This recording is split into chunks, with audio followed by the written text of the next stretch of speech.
Chapter 11, Care of Patients with Immune and Lymphatic Disorders. When a threat to the body occurs, a competent immune system will stimulate certain physiologic responses.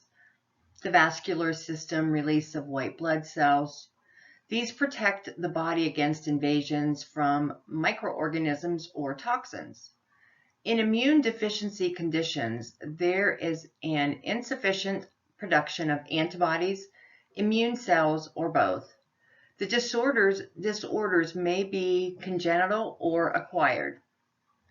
Autoimmune disorders involve the overreaction or the hypersensitivity to the antigens from the external environment that cause the immune system to be unable to tell the difference between self, which are the body's own cells, and the non-self, which are foreign cells.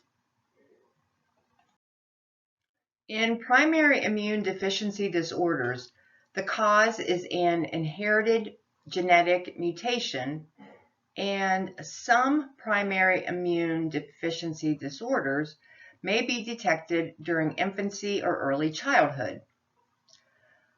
Acquired immune deficiency disorder can result from medications like immunosuppressants that are used to prevent tissue or organ transplant rejection, or chemotherapeutic agents to treat cancer that will temporarily reduce the ability of the bone marrow to produce white blood cells. Acquired immunodeficiency syndrome, AIDS, is perhaps the most commonly known disorder that is caused by the human immunodeficiency virus, or HIV. The ideal balance of therapeutic immunosuppressive drugs would inhibit the normal immune system response, defend against invasion from assorted pathogenic agents, and control the occurrence of the usual side effects like stomach ulcers and tremors. Some of these treatments can lead to chronic medical conditions or iatrogenic, which is a side effect of a medical treatment, iatrogenic complications like diabetes mellitus, osteoporosis, and significant weight gain. Drug-induced immunosuppression, often referred to as therapeutically induced immunosuppression, requires a delicate balance between the control of the body's immune response and the side effects. Treatment in an immunocompromised patient is aimed at controlling the disease or eliminating the condition that led to an inadequately functioning immune system. Immune globulin Ig is a blood product that is given for the treatment of primary immunodeficiency diseases and other diseases where antibody levels are low or dysfunctional. Immune globulin is also used to remove harmful antibodies and to block damage from immune cells. There is still no cure, but there are now more than 40 different medications that have been approved by the FDA to treat HIV and AIDS. If patients who are HIV positive are compliant with their treatment, including routine testing to monitor overall health status and manage the effects of this chronic disease, the disease may be controlled and a good quality of life may be maintained. There are two forms of HIV infection. HIV-1 is the most common form in the United States, Europe, and Asia. Worldwide, 95% of the cases are HIV-1. HIV-2 is widespread in West Africa. Research has shown that HIV-2, it spreads at a lower rate, has a lower plasma viral load, and takes longer to incubate.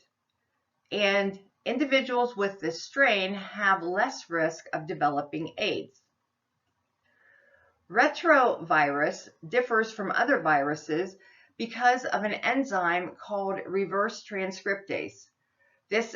Which helps the virus replicate or reproduce, and it places its genetic material in the deoxyribonucleic acid, or the DNA, of the host cell. The resulting new DNA continues the process of replication and produces as many as 2 billion viral cells a day. These are released into the circulatory system and it infects other cells in the body. An individual that is infected with HIV becomes more prone to opportunistic infections, including those derived from normal flora found within the body. Suppression or inhibition of the immune response as a result of HIV infection is the cause of AIDS. A CDC report in 2018 stated that more than 1.1 million people in the United States are living with HIV infection, and that 1 in 7 are unaware that they're even infected. The only mode of transmission is by exposure to HIV-infected blood, body fluids, or tissue. Any break in the skin or mucous membrane is an entry portal for HIV. The highest risk factors for becoming infected with HIV are having unprotected sex, sharing needles and syringes with an HIV-infected person, and maternal fetal exposure. Reducing the possibility of HIV infection with its resulting morbidity, mortality, and cost to individuals and society is the primary goal of pre-exposure prophylaxis. In 2012, the FDA approved the use of Truvada in combination with safer sex practices for pre-exposure prophylaxis. Daily oral pre-exposure prophylaxis has been shown to be safe and effective in reducing the risk of acquisition for HIV-1. Research has also found that post-exposure prophylaxis is more likely to be effective when the exposure is a single episode and the post-exposure is less than 72 hours after the exposure. So the post-exposure prophylaxis is given within 72 hours after the exposure to HIV. Which statement regarding human immunodeficiency virus transmission is true? The answer is 1, 2, and 4. The only way to prevent sexually transmission of HIV is through abstinence. Barrier protection must be practiced with every sexual encounter to prevent transmission of HIV or other infectious diseases. Latex condoms are more impermeable than other forms of condoms. Since 1985, all blood products, and prospective organ donors have been screened for blood-borne pathogens such as hepatitis and HIV. HIV mutates rapidly, and countless mutations have been found, making it difficult to develop an effective vaccine against HIV. Providing basic, understandable information helps dispel the myths and fears associated with HIV and AIDS, and assessing for high-risk behaviors helps develop and implement individualized education. Existing health status influences the length of time necessary for the humoral or antibody-mediated, as well as the cellular or cell-mediated immune responses to lodge a defense against HIV. Multiple FDA-approved home testing kits are now available, and these kits will allow a person to anonymously perform the test and then obtain the results in their own home. The choice of optimal therapy is based on clinical data and individual factors, such as past health status, medication history, patient expectations of therapy. CD4 lymphocyte count should be performed as part of the management. If the count is less than 350 cells per millimeter cubed, it is recommended that the patient initiates antiretroviral therapy and prophylaxis. The most effective and current treatment is antiretroviral therapy, which is a combination of available drugs recommended for HIV. This therapy is also effective against other conditions common to AIDS and HIV. Opportunistic infections are treated with drugs specific to their cause, and sometimes antimicrobials are given to prevent infection.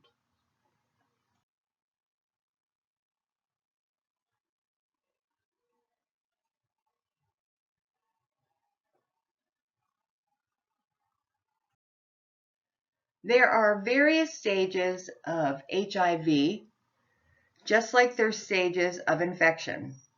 So the first stage develops within 2 to 4 weeks. It's flu-like symptoms, and it's easily transmitted during this time. The second stage, the person is often has no symptoms. It can still be transmitted to others, and if it is not treated, then it will probably advance to AIDS. The third stage is the terminal stage. The immune system is severely damaged, and opportunistic infections and cancer can occur. Opportunistic infections are diseases that are caused by microorganisms that are commonly present in the environment or the body that cause disease only when there is a weakening or a suppression of the immune system. They are caused by many types of organisms: virus, bacteria, fungi, parasites, and protozoa. Opportunistic infections are often the hallmark of a transition from HIV to AIDS. Herpes type 1 are vesicles and ulcerations on the lips, oral membranes, and eye, and possible meningitis. Type 2 are genital and/or perianal vesicles and ulcerations. The varicella zoster, which are vesicles along dermatomes or nerve tracts. These are shingles, and they are noted to have itching and burning pain with low-grade fever. Cytomegalovirus, which is retinitis, esophagitis, stomatitis, gastritis with diarrhea, cramps, anorexia, and weight loss. Hepatitis often has no symptoms.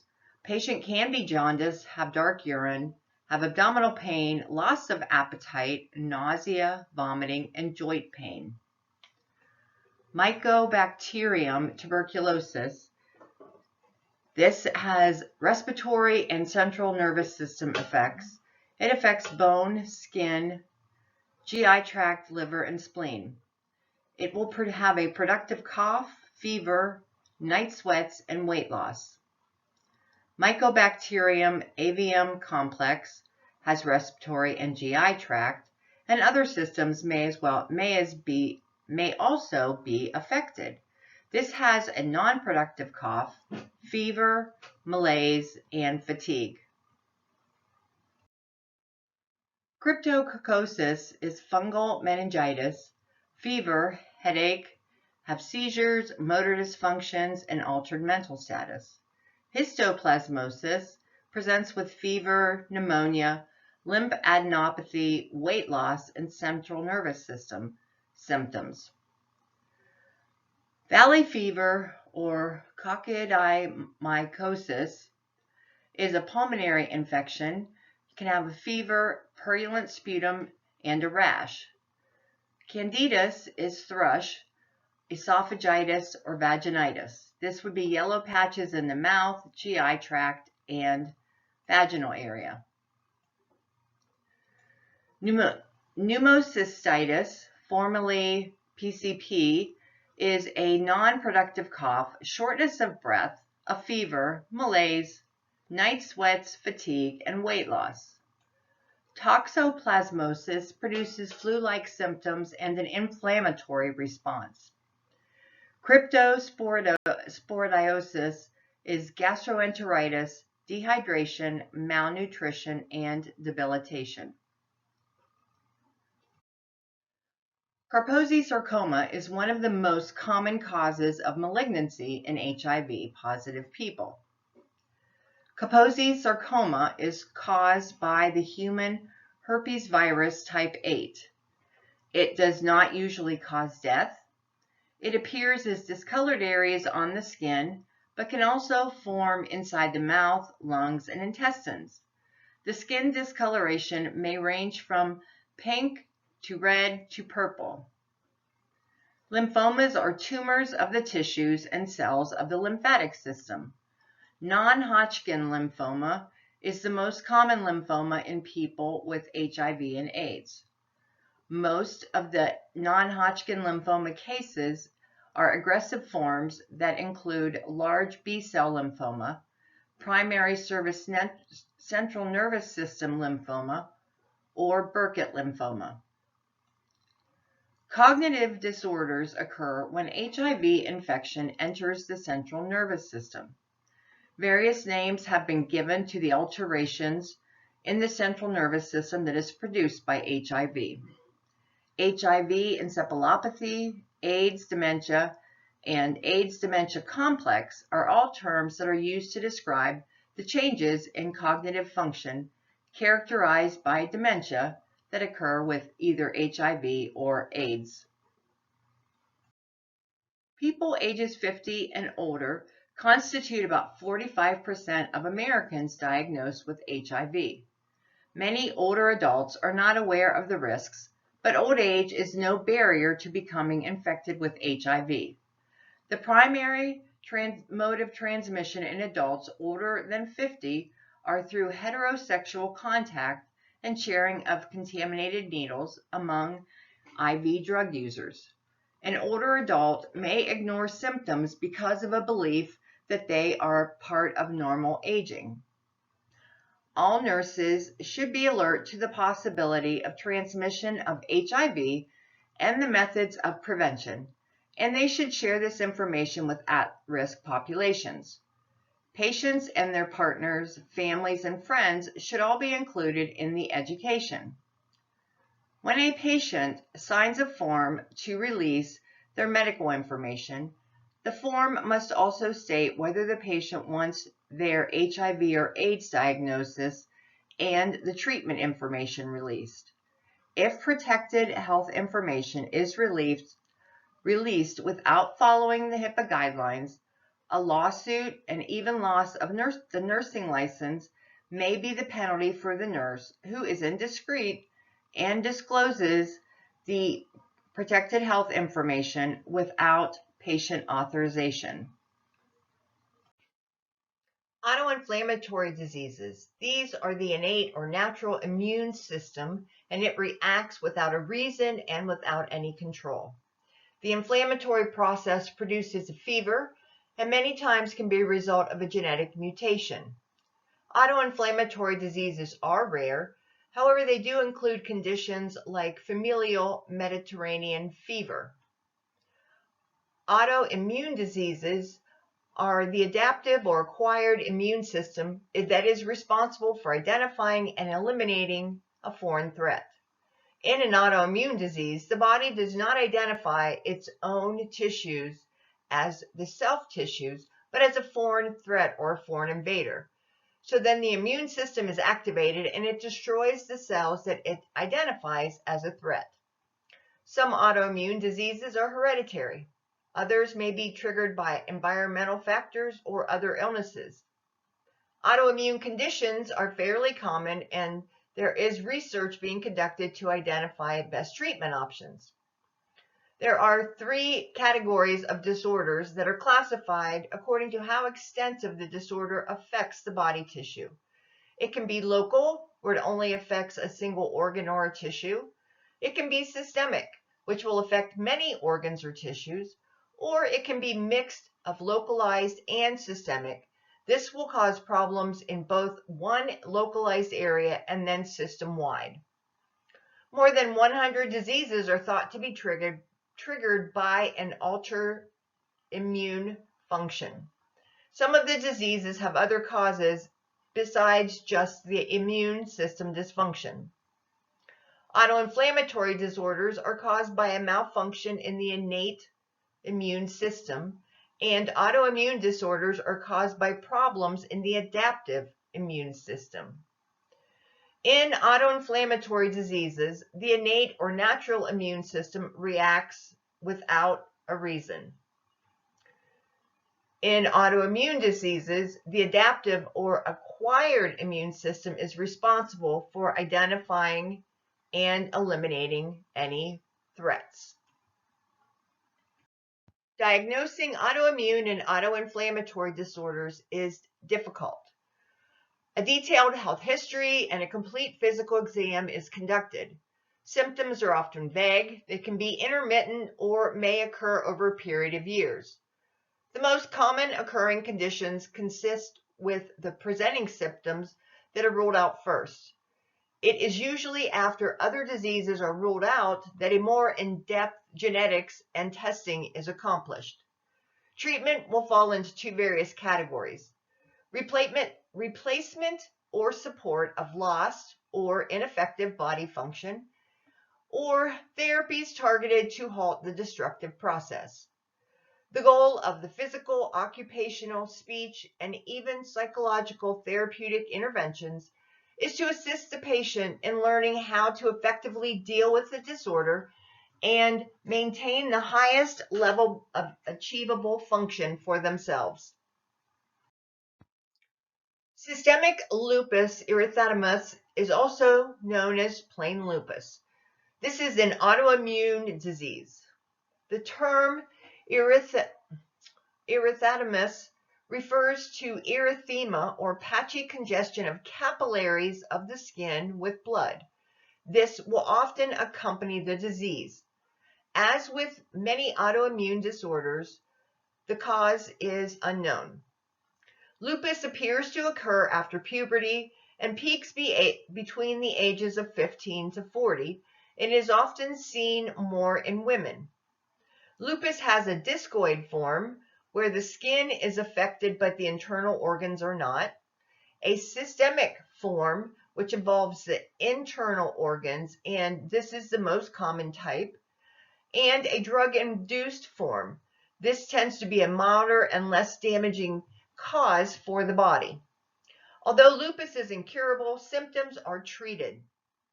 Inflammation of the muscles, blood vessel abnormalities, and immune complex deposition in tissues will occur throughout the body. Prolonged exposure to sunlight can initiate a flare-up of lupus, so the use of sunblock and covering the skin are vital. Various medications such as oral contraceptives, sulfa-based antimicrobials, and penicillin may exacerbate lupus. Hydralazine, procainamide, and minocycline are known to produce a lupus-like syndrome. All body systems may be affected. Signs and symptoms will be weakness and profound fatigue, mouth ulcers, poor appetite, weight loss, abnormal menses, edema, swollen glands, loss of hair, sensitivity to the sun. Weakness is seen as a hallmark sign of lupus. Hydroxychloroquine, which is an anti-malarial drug, does aid in controlling lupus in the long term. Glucocorticoids like prednisone are taken to help reduce the symptoms that are experienced during a major flare-up. Non-steroidal anti-inflammatories are used to reduce the inflammation as well as control the pain. Assessment by the nurse of the patient's ability to participate in activities of daily living is important. joint pain is common. Therefore, management of pain and assisting with mobility are priorities. Ongoing assessment of body systems is important to determine whether the disease process is affecting any additional systems. Lymphoma is a form of lymphatic cancer that begins in the lymphocytes. These cells become malignant and multiply, thus crowding out the normal cells. This leads to the creation of solid tumors in the lymph nodes. The two main types of lymphoma are Hodgkin lymphoma and non-Hodgkin lymphoma. The primary difference between the types are the forms of lymphocytes that are involved in the disease process. Reed-Sternberg cells are present if the patient has Hodgkin lymphoma. If Reed-Sternberg cells are not present, the patient will have non-Hodgkin lymphoma. Hodgkin lymphoma is also known as Hodgkin's disease. This is one of the more curable forms of cancer when it is diagnosed and treated early. The B cells in the immune system begin to develop atypical cells. The abnormal Reed-Sternberg cells have two unique features. They rapidly replicate more defective B cells, and they don't die off as normal cells do. The Reed-Sternberg cells replace normal cells in the nodes and the lymph tissue. The disease spreads from one area to another through the lymphatic system and can invade other body systems. More than 80% of the cases present with lymphadenopathy, which is enlarged lymph nodes above the diaphragm. The patient can also complain of abdominal fullness, fatigue, profuse night sweats, unintentional weight loss, and pruritus. High suspicion for Hodgkin's lymphoma exists when the patient has complaints of swollen lymph glands lasting for several weeks and there is no recent history of any type of infection. Treatment for the lymphoma depends on the stage of the disease and whether the involvement is above or below the diaphragm or both. Once the stage is known, the absence or the presence of one or more of the following symptoms is noticed. Unintentional weight loss of more than 10% of body weight over the previous 6 months, an unexplained fever greater than 100 degrees Fahrenheit for 3 days or longer, and profuse night sweats not related to weather conditions. In patients with 4 or more involved nodal areas who are older than 50 and who also have an ESR greater than 30, the outlook is favorable. Non-Hodgkin lymphoma tumors can occur in the brain, respiratory system, spleen, GI tract, bone, or other parts of the body. Non-Hodgkin's lymphoma is similar to Hodgkin's lymphoma, but it is less predictable and tends to spread to other body sites much more rapidly. There is also an abnormal proliferation of defective B cells or T cells in non-Hodgkin's lymphoma. Only biopsy of pathologic lymph nodes and tumor tissue can provide a definitive diagnosis of non-Hodgkin's lymphoma. There are 5 risk factors. The tumors are widely spread or disseminated. There are elevated levels of lactate dehydrogenase, poor functional ability of the patient, age older than 60, and disease spread beyond the lymph nodes. These are used to predict the outcome of patients with the more aggressive form of B-cell lymphoma, which is the most common type. Having none or one of these risk factors suggests a good outcome, but having 4 or 5 will indicate a poor prognosis. When a relapse occurs, they typically do so within the first 2 years after treatment. The effectiveness of the treatment depends on the stage of the tumor at the time of the diagnosis and the type of lymphoma.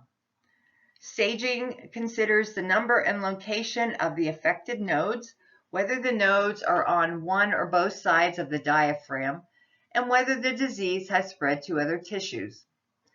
Biopsy of various body tissues may also be performed in one of three ways to determine the type of non-Hodgkin's lymphoma. It can do an excisional biopsy where the entire node is removed, can do an incisional biopsy where only a piece of the node is removed, or they can do a fine needle aspiration where a needle is used to aspirate tissue from the mass of cells. Treatment may be with chemotherapy or irradiation depending on the stage of disease. Stage 1 or 2, or low-grade non-Hodgkin's lymphoma may be cured with radiation therapy alone. Surgery may be attempted if the tumor is localized or as palliative care. The lymphatic system drains waters, proteins, lipids, and waste from the interstitial spaces throughout the entire body and returns them to the lymph nodes, where waste materials and foreign cells like bacteria are filtered out. There are two types of lymphedema. There is inherited and acquired. The inherited form, also known as primary, is a congenital condition where there is deficient growth of the lymphatic system, especially in the lower extremity. This condition mainly affects women and most often becomes apparent during the middle teens to early 20s. The acquired form, or secondary, typically results from an obstruction caused by trauma to the lymph vessels and the nodes, such as during a mastectomy when lymph nodes are removed, after radiation therapy, or after a liposuction procedure where some of the lymph nodes may have been damaged. Other causes of obstruction include extensive soft tissue injury and scar formation.